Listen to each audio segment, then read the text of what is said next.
Hello friends, स्वागत है एक बार फिर से आप सभी का हमारे यूट्यूब चैनल में। और दोस्तों 1000 जीके का जो सीरीज जैसे कि चल रहा है, तो उसमें आपका सेट जो है 1 से 8 हो चुका है। ये सेट नंबर 9 है। 1 to 8 सेट देखने के लिए वीडियो के प्लेलिस्ट में जाकर देख सकते हैं।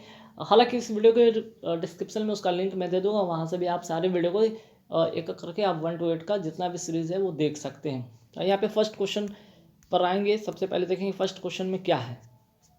फर्स्ट क्वेश्चन जो है सूची 1 और सूची 2 में आपका जो है सही मिलान करना है, जिसमें कि खोजकर्ता और खोज का यहाँ पे मिलान करना है ना, कि यहाँ पे देख सकते खोजकर्ता, यहाँ पे खोज मिलान करना है। तो सबसे पहले हम बात करते हैं जेनर। जेनर ने किस चीज़ का आविष्कार किया था, किस चीज़ का खोज किया था, तो जेनर का जो हो जाएगा यहाँ पे टीकाकरण। ठीक है। वही बात करते हैं वाटसन एवं क्रिक की अगर बात करते हैं, तो इन्होंने दुई कुंडली DNA का जो था मॉडल, उसका इन्होंने खोज किया था। नेक्स्ट है कि लैंड ने ब्लड ग्रुप का खोज किया था। वही बात करते हैं फ्लेमिंग ने किसका खोज किया था, तो पेंसिलिन का। क्लियर। चलिए आगे बढ़ते सवाल पे। नेक्स्ट जो सवाल निम्नलिखित में कौन सा सबसे अधिक प्रत्यास्थ है। इलास्टिसिटी जिसमें होती है सबसे ज़्यादा किस में होती है, तो सबसे ज़्यादा इलास्टिसिटी की बात करें तो सबसे ज़्यादा होता है स्टील में। ठीक है। अब यहाँ पे जानेंगे कि इलास्टिसिटी जो है वो क्या है, वो क्या गुण है। ये वो गुण है जिसमें किसी भी वस्तु के परिवर्तन का क्या करता है, विरोध करता है। ठीक है। और जैसे अगर उसको बल को हटा लिया जाता है तो वो अपने पूर्व स्थिति में वापस आ जाता है। इसको कहते हैं इलास्टिसिटी। क्लियर। तो इसका करेक्ट आंसर होगा। नेक्स्ट क्वेश्चन काफ़ी इंपॉर्टेंट कि वर्ण अंधता वाले व्यक्ति को लाल रंग दिखाई कैसा देगा। अगर वो लाल रंग देखता है तो उसको कैसा दिखाई देगा, है ना। तो ध्यान रखिएगा यहाँ पे जो लाल रंग होगा वर्ण अंधा वाले व्यक्ति को क्या दिखाई देगा यहाँ पे, तो यहाँ पे लाल रंग कैसा दिखाई देगा, लाल रंग उसको हरा दिखाई देगा। ठीक है। लाल रंग उसको क्या दिखाई देगा, हरा दिखाई देगा। तो ध्यान रखिएगा जो वर्ण अंधता वाले व्यक्ति होते हैं उनको दो रंग का पता नहीं चल पाता है सही, एक तो लाल और दूसरा जो है हरा। ठीक है। ये दो का पता उसको नहीं चल पाता, बाकी सभी रंग को पहचानता है लेकिन लाल और हरा को नहीं पहचान पाता है। तो उसको लाल रंग कैसा दिखाई देता है, हरा दिखाई देता है। ठीक है।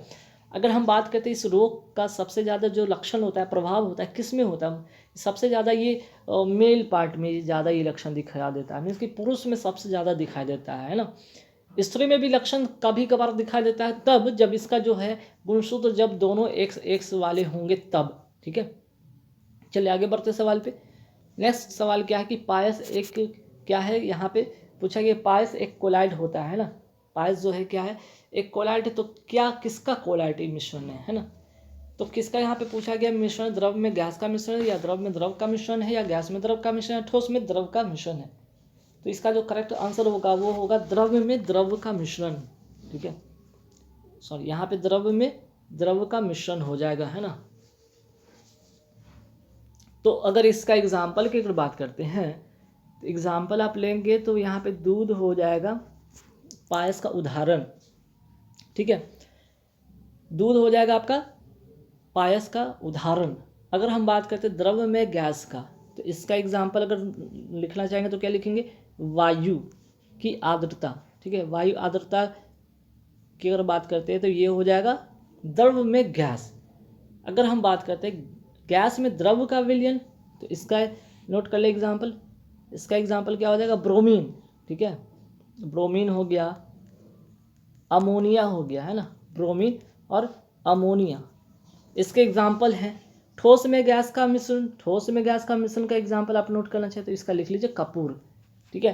तो क्वेश्चन क्या था कि पायस एक कोलाइड होता है, किसका होता है, द्रव में द्रव का होता है, और इसका एग्जाम्पल होगा दूध। ठीक है। बाकी तीन ऑप्शन और थे। द्रव में गैस का की बात की तो वायु का आर्द्रता एग्जाम्पल हो गया यहाँ पे।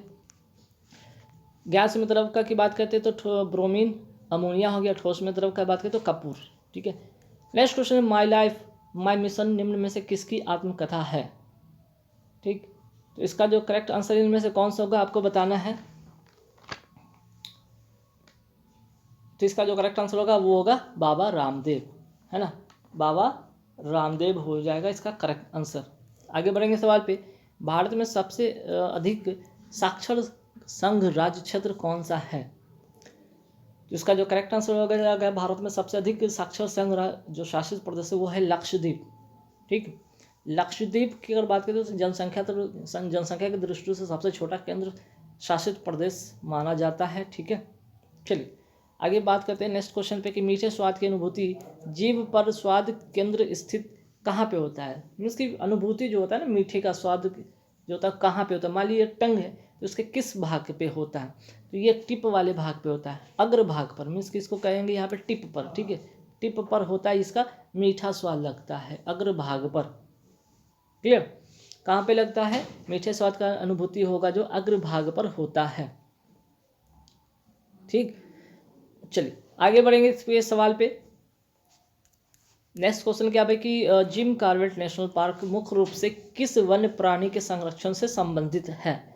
तो जिम कॉर्बेट की अगर बात करते हैं तो ये बाघ का, दरअसल ये जो है यहाँ पे बाघ का जो है प्राणी है, बाघ जो प्राणी है उससे संरक्षण से संबंधित है।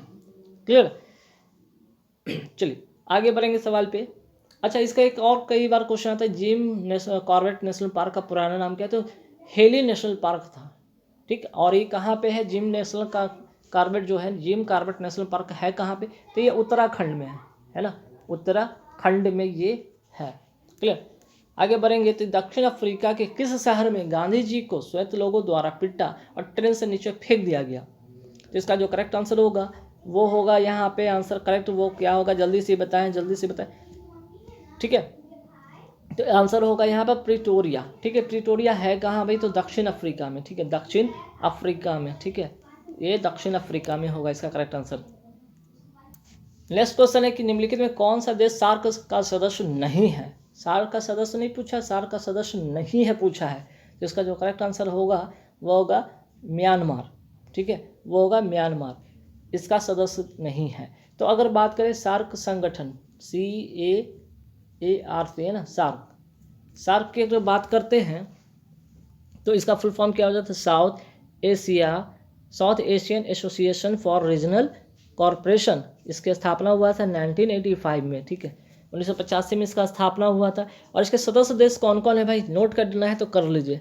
यहाँ पे भारत हो गया, ठीक है, भारत के बाद पाकिस्तान हो गया, चलिए शॉर्टकट में मैं लिख देता हूँ, पाकिस्तान हो गया, उसके बाद बांग्लादेश हो गया, नेपाल हो गया, भूटान हो गया, भूटान के बाद श्रीलंका हो गया, श्रीलंका का मालदीव हो गया, अफगानिस्तान हो गया। ठीक, तो सार्क सदस्य का देश नहीं है म्यांमार, बाकी भूटान, मालदीव, बांग्लादेश, श्रीलंका, अफगानिस्तान, पाकिस्तान, भारत सभी क्या है, सार्क देश का सदस्य देश है। और इसका अगर बात करते हैं, इस्टेब्लिशमेंट की बात करते हैं तो 1985 में हुआ था। इसका फुल फॉर्म पूछ देगा तो south Asian association for regional cooperation इसका फुल फॉर्म होता है। चले आगे बढ़ेंगे सवाल पे। भारतीय राष्ट्रीय कांग्रेस की पहली महिला अध्यक्ष कौन थी, है ना, तो इसका जो करेक्ट आंसर हो जाएगा, भारतीय राष्ट्रीय कांग्रेस की पहली महिला अध्यक्ष थी एनी बेसेंट, जो कि 1917 में कलकत्ता अधिवेशन में इनको इसका अध्यक्ष बनाया गया था। एनी बेसेंट कहाँ गया, ये कब बनी थी, 1917 के कलकत्ता अधिवेशन में। ठीक है, इनको कब अध्यक्ष बनाया था, 1917 के कलकत्ता अधिवेशन। ठीक है, चलिए और एक यहाँ पे एक और इम्पॉर्टेंट नोट कर लीजिएगा, एक काफ़ी बार इम्पॉर्टेंट आता है कि अगर बात करें 1925 में सरोजिनी नायडू को कानपुर का जो है कांग्रेस अधिवेशन जो हुआ था 1925 में जो था, इनको अध्यक्ष बनाया था। और ये प्रथम भारतीय महिला थी। ठीक है, ये प्रथम भारतीय थी। ठीक है, इसलिए ये क्वेश्चन काफ़ी बार आता है कि 1925 में किनको बनाया गया था, सरोजिनी नायडू को, जो कि कानपुर के कांग्रेस अधिवेशन की अध्यक्षता इन्होंने किया था। और ये पहली महिला थी भारतीय राष्ट्रीय कांग्रेस की जिन्हें अध्यक्ष बनाया गया था। ठीक है, अगर पहली महिला की सिर्फ बात करें तो एनी बेसेंट हो गई, और प्रथम भारतीय महिला की बात करें तो एनी बेसेंट नहीं बल्कि होगी सरोजिनी नायडू होंगी। 1925 के कानपुर वाला अधिवेशन में इन्होंने अध्यक्षता किया था। ठीक है, चलिए एक और यहाँ से क्वेश्चन आता है, सुचेता कृपलानी, काफ़ी बार सुने होंगे इनका नाम। ठीक है, तो भारत राज्य की प्रथम महिला मुख्यमंत्री इनको बनाया गया था, है ना। और एक क्वेश्चन यहाँ पे राजकुमारी अमृता कौर के बारे में भी जान लीजिए कि केंद्रीय मंत्रिमंडल में शामिल प्रथम भारतीय महिला राजकुमारी अमृता कौर थी। ठीक है, तो चारों का आपको आंसर मैंने बता दिया। नेक्स्ट क्वेश्चन है, संसार में माइका का सबसे बड़ा उत्पादक देश कौन सा है। ठीक है, तो इसका जो करेक्ट आंसर हो जाएगा, माइका का सबसे बड़ा उत्पादक देश है वो है भारत। ठीक है, इसका करेक्ट आंसर हो जाएगा भारत। चलिए आगे बढ़ते सवाल पे कि खून के बहने से रोकने में कौन सा विटामिन भाग लेता है, तो सिंपल है विटामिन के।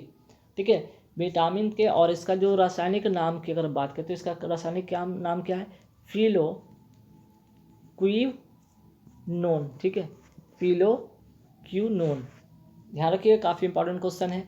अगर विटामिन डी की बात करते हैं तो इसका रासायनिक नाम क्या है, कैल्सीफेरॉल। ठीक है, विटामिन सी की बात करते हैं तो एस्कॉर्बिक एसिड, और विटामिन ए की बात करते हैं तो रेटिनॉल। ठीक, चलिए आगे बढ़े सवाल पे। भारत के उच्च न्यायालय में पहली महिला न्यायाधीश कौन बनी थी, भारत के उच्चतम न्यायालय में, सुप्रीम कोर्ट में। तो आंसर जो हो जाएगा फातिमा बीवी। ठीक है, फातिमा बीवी, इनको पहली महिला न्यायाधीश होने का गौरव प्राप्त है। चलिए आगे बढ़ेंगे सवाल पे, सबसे पुराना वेद कौन सा है, तो सबसे पुराना वेद कौन सा है, इसमें आंसर होगा ऋग्वेद। सबसे पुराना वेद है ऋग्वेद। ठीक है, आगे बढ़ेंगे सवाल पे। चलिए एक और क्वेश्चन यहाँ से आता है कई बार कि भारतीय संगीत का जनक कहा जाता है, तो ये सामवेद का हो जाएगा। ठीक है, और गद और पद वाला वेद की अगर बात करते हैं तो अर्जुन वेद हो जाएगा, गद एवं पद दोनों वाला, है ना, यहाँ से क्वेश्चन आता है अर्जुवेद। ठीक है, तंत्र मंत्र की बात करते हैं तो अथर्ववेद में आ जाता है ना। आगे बढ़ेंगे सवाल पे, अर्थ शब्द का शाब्दिक अर्थ क्या है, आर्ट शब्द का शाब्दिक अर्थ है श्रेष्ठ या कुलीन, इसका करेक्ट आंसर होगा। ठीक है, चलिए आगे बढ़ते सवाल पे कि मौर्यकालीन इतिहास के बारे में जानकारी उपलब्ध कराने वाले ग्रंथ इंडिका के रचनाकार कौन थे, तो इसका जो आंसर हो जाएगा मेगास्थनीज। ठीक है, इसका जो आंसर हो जाएगा मेगास्थनीज। ठीक, अब इसके बारे में भी और जैसे सुने कि सेल्यूकस निकेटर ने मेगास्थनीज को चंद्रगुप्त के दरबार में भेजा था। तो ठीक है, ये किसके दरबार में आया था, चंद्रगुप्त के दरबार में आया था। ठीक है, और इसने जो इंडिका नामक पुस्तक की रचना की जिसमें किसका वर्णन किया था, तो इसने मौर्य काल का वर्णन किया था। ठीक है, ये किसके दरबार में आया था, चंद्रगुप्त के दरबार में आया था, चंद्रगुप्त। चलिए आगे बढ़ते सवाल पे। नेक्स्ट क्वेश्चन क्या है भाई, यहाँ पे देखिएगा। नेक्स्ट क्वेश्चन, थोक मूल्य सूचकांक की नई श्रृंखला हेतु, ठीक है, थोक मूल्य सूचकांक की नई श्रृंखला हेतु किसकी अध्यक्षता में 18 सदस्यीय समिति का गठन किया गया है। तो देखिए ये जो क्वेश्चन है ये करंट अफेयर्स तक का क्वेश्चन है, तो इसे आप हटा देंगे क्योंकि आपको करंट अफेयर्स ये प्रीवियस ईयर क्वेश्चन है, तो इसलिए इसमें मैं ये वाला क्वेश्चन का नहीं बताऊंगा। हालांकि इसका जो आंसर होगा वो रमेश चंद्र होगा। ठीक है, लेकिन ये आएगा नहीं क्योंकि ये प्रीवियस ईयर का करंट अफेयर्स है।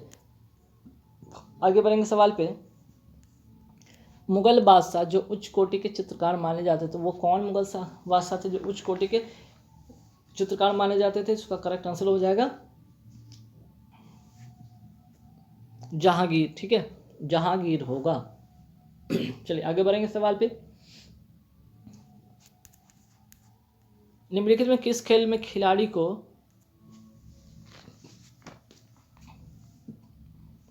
निम्नलिखित में किस खेल में खिलाड़ी को पुगिलिस्ट कहा जाता है, पुगिलिस्ट किस खेल में कहा जाता है, इसका जो करेक्ट आंसर हो जाएगा वो क्या हो जाएगा, ए मुक्केबाजी या बॉक्सिंग जिसको कहते हैं। बहुत इंपॉर्टेंट क्वेश्चन है।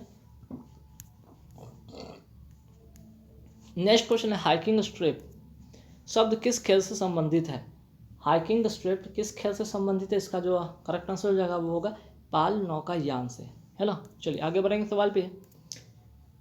सवाल नंबर 22 पे आता है कि सिकंदर के हमले के समय उत्तर भारत का निम्नलिखित राजवंशों में किस एक का शासन था। जब सिकंदर हमला कर रहा था उसमें उत्तर भारत में कौन शासन कर रहा था, तो इसका जो करेक्ट आंसर क्या होगा, इसका जो करेक्ट आंसर होगा वो होगा नंद वंश। ठीक है, नंद वंश।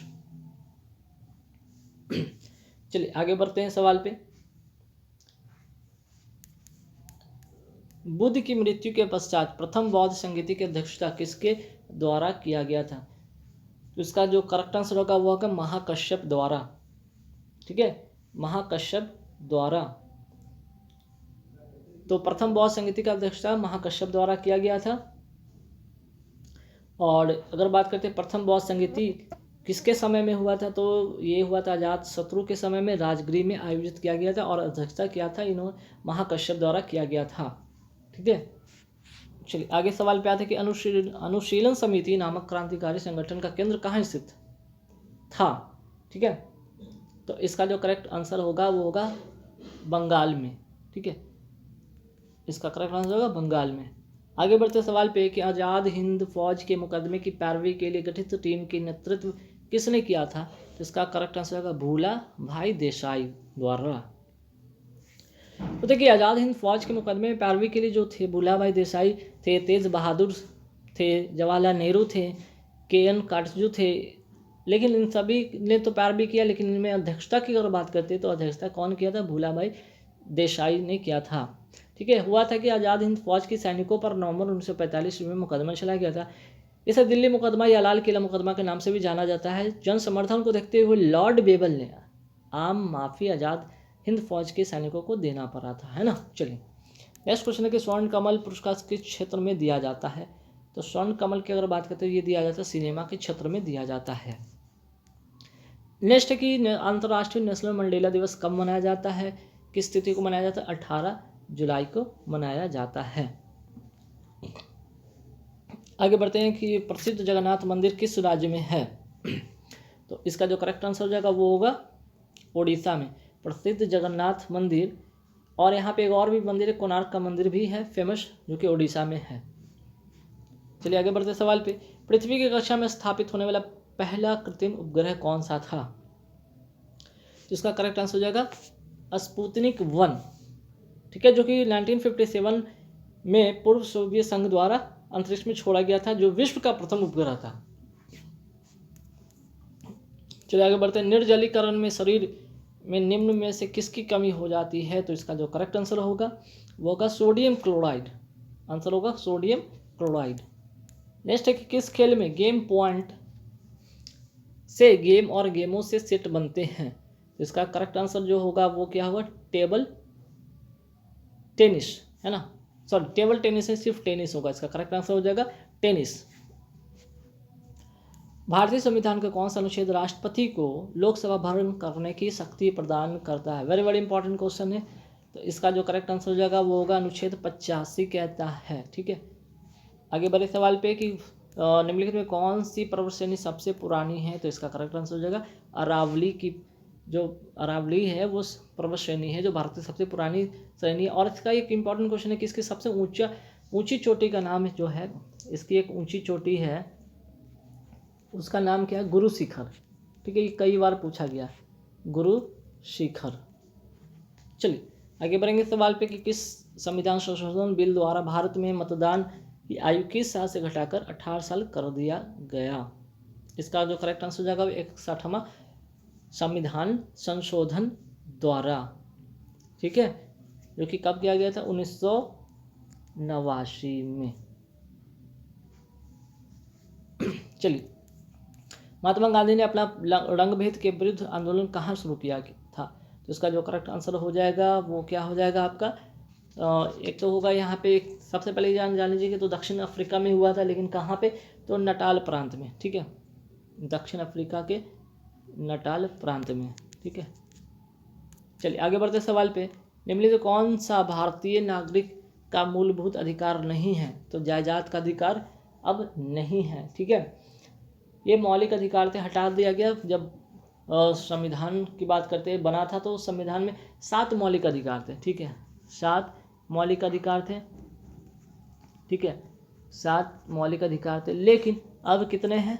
सिर्फ और सिर्फ 6 मौलिक अधिकार है। ये जो संपत्ति का अधिकार है या जायदाद के अधिकार है, इसको हटा दिया गया। ठीक है, कब हटाया गया? 44वें संशोधन। ठीक है, 44वें संविधान संशोधन के 1978 ईस्वी में इसको हटा दिया गया। अब केवल अनुच्छेद 300 क के अधीन कानूनी अधिकार के अंतर्गत रखा गया। इसे किसके अंतर्गत रखा गया? अनुच्छेद 300 क के अंतर्गत एक कानूनी अधिकार हो गया है ना।